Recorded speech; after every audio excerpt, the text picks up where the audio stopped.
8 hours from now, you'll be holding your husband's mummified liver inside a ceramic jar while your grown son screams that nobody understands his pain. But relax. Right now, you're just lying in the dark, pretending you didn't hear the priest's first call. Today you woke up, but you're Isis, the goddess of magic, motherhood, healing, protection, home, fertility, the dead, the living, and apparently solving every single problem in Egypt because nobody else is capable of doing absolutely anything without you. You open your eyes, and the ceiling of your temple gleams with gold and lapis lazuli. Beautiful decoration. Too bad you can't appreciate it, because the first thing your brain registers is the mental to-do list of everything you need to get done today. Find 3 more pieces of your husband, answer prayers, supervise rituals, stop your son from declaring war on his own uncle. Again, the smell of incense already invades the room. Myrrh and frankincense. You feel the aroma in every pore of your divine existence, and I need to be honest, if you smell this scent one more time in this eternity, you're going to turn the next priest into a scarab beetle. You get up. Your divine body doesn't feel physical exhaustion, technically, but your soul has been exhausted for 3 millennia. Is there anything worse than being immortal? Being immortal and responsible. The first prayer of the day already echoes in your mind. A peasant woman named Nebet wants you to heal her cow. The cow is constipated. You, the supreme goddess of magic, lady of the heavens and earth, are being summoned at 5 in the morning to solve bovine constipation. If it were me, I'd send both the cow and the owner to the underworld, but you're more patient than I am. You snap your fingers, the cow is healed. Next, before you can breathe, your son enters the room. Horus, the god with a falcon head, lord of the skies, avenger of his father, and currently the most dramatic creature in the entire Egyptian pantheon. He's 4,000 years old and has the emotional maturity of a teenager who just discovered that life is unfair. Mother, we need to talk about Seth. You sigh. Of course you do. You always need to talk about Seth. Seth killed your father, dismembered the body, scattered the pieces all over Egypt, and Horus can't talk about anything else since then, which, let's be fair, is understandable. But it's been 400 years of the same conversation. Not today, Horus. But mother, not today. Horus crosses his arms, the muscular arms of a warrior god being used to throw a tantrum. He huffs through his beak. You didn't know falcons could huff, but apparently divine indignation finds a way. Keep this scene in mind. It's going to be important later. You walk to the temple's main hall and find 14 priests waiting. 14, each one with a list of rituals that need your presence, your blessing, your divine blood, your sacred words, your time that you don't have because there are still 3 pieces of your husband scattered somewhere in this cursed country. The high priest approaches. His name is Amenhotep or Kamweset or something like that. You've already lost count of how many high priests have served you. They're like flies. They're born, buzz around you for a few decades, die. Great Isis, divine light, lady of 10,000 names. What do you want, Amenhotep? It's Kamweset, my goddess. Whatever. He wants you to bless a statue, then bless a temple, then bless a harvest, then bless a wedding, then bless a funeral, then bless another wedding because apparently Egyptians can't do anything without your celestial approval. You bless everything, mechanically. Your hands glow with ancestral magic, your words echo with cosmic power, and your mind is somewhere completely different. Where the hell is Osiris's spleen? You've found 11 pieces so far. The head was in Abydos, the heart in Memphis, the legs in places you'd rather not remember. Each piece required weeks of searching, negotiation with local gods, and occasionally threats of total destruction. 3 left. The spleen, a kidney, and, well, the part the fish ate. That one you'll have to improvise. A new prayer invades your consciousness. A fisherman named Senifer wants you to bring fish to his net. Another wants rain. Another wants sun. One is asking for rain and sun at the same time, which demonstrates a fascinating understanding of how weather works. You answer them all. What else can you do? Ignoring mortals is Seth's job. You're the compassionate goddess, the protector, the one who cares. Sometimes you wonder what it would be like not to care. It must be liberating.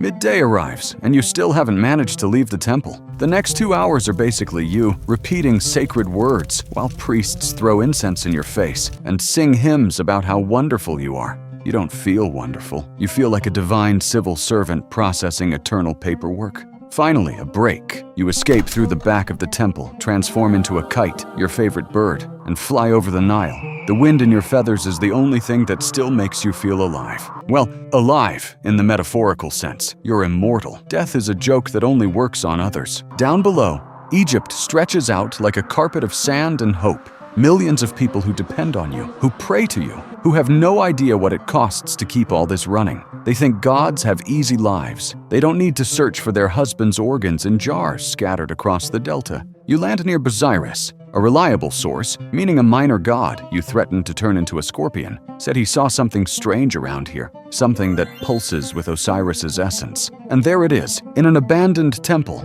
Inside a jar covered with dust, you find your husband's right kidney, 12 out of 14. You hold the jar against your chest. The mummified organ pulses gently with residual energy. Your husband, your eternal love, reduced to a collection of spare parts you need to assemble like a macabre puzzle. Seth is going to pay for this. Someday, when you have time, when your son stops being emotionally dependent, when mortals learn to solve their own problems. In other words, never. You return to the main temple and find chaos. Horus is in the throne room, in full armor, holding a spear that glows with divine energy, surrounded by celestial soldiers, and screaming that today is the day he's finally going to kill Seth.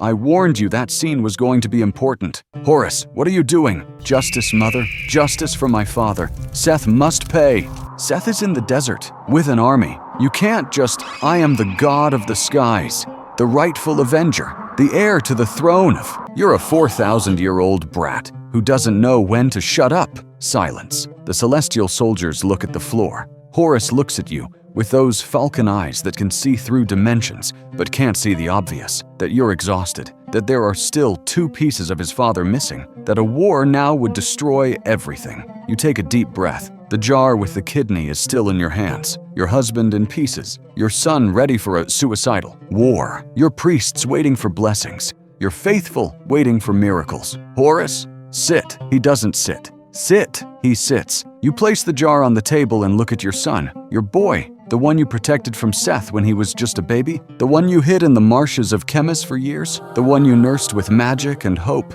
And now he's there, adult and powerful, and completely incapable of understanding that revenge isn't a plan. Listen, I know you want justice. I want it too. But your father isn't complete yet. I still haven't found everything. If you attack Seth now, before I rebuild Osiris, before we have all the strength we need, you're going to die. And I'll have to put your pieces back together too. Pause. I need to mention that Horus is pouting. A god with a falcon head is pouting. Anyway, moving on. Mother, I can't wait anymore. You waited 400 years. You can wait a few more months. And if I don't want to, then you'll discover that I'm much scarier than your uncle. He knows it's true. You're the goddess of magic. The same one who tricked Ra to steal his secret name. The same one who resurrected your husband enough to conceive Horus. The same one who faced Seth alone and survived. Horus may be the warrior god, but you're the strategist. And strategists don't lose battles through impatience. Horus stands up, dismisses the soldiers. The war will have to wait. You spend the afternoon answering more prayers. A man wants you to kill his mother-in-law. You refuse, obviously, but you understand the feeling.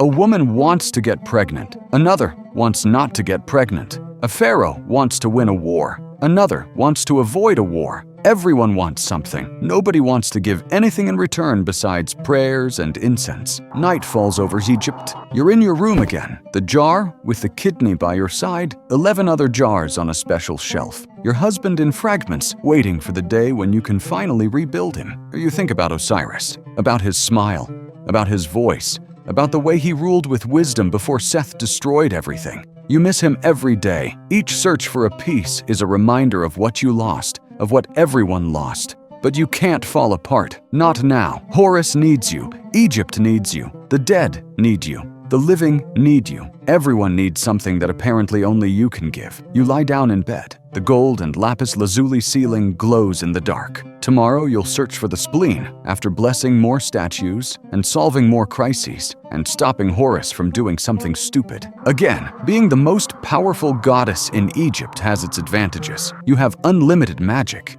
eternal worship, and a breathtaking wardrobe. But you also have this: infinite responsibility, zero gratitude, and a husband who literally needs to be assembled like IKEA furniture. You close your eyes, the incense still burns in the air. Myrrh and frankincense. Always myrrh and frankincense. And tomorrow, it all starts again. The prayers, the rituals, the searches, the drama. An eternity of divine Mondays. But you endure. You always endure. Because if you don't do it, who will? Good night, Isis. Rest while you can. The spleen won't find itself.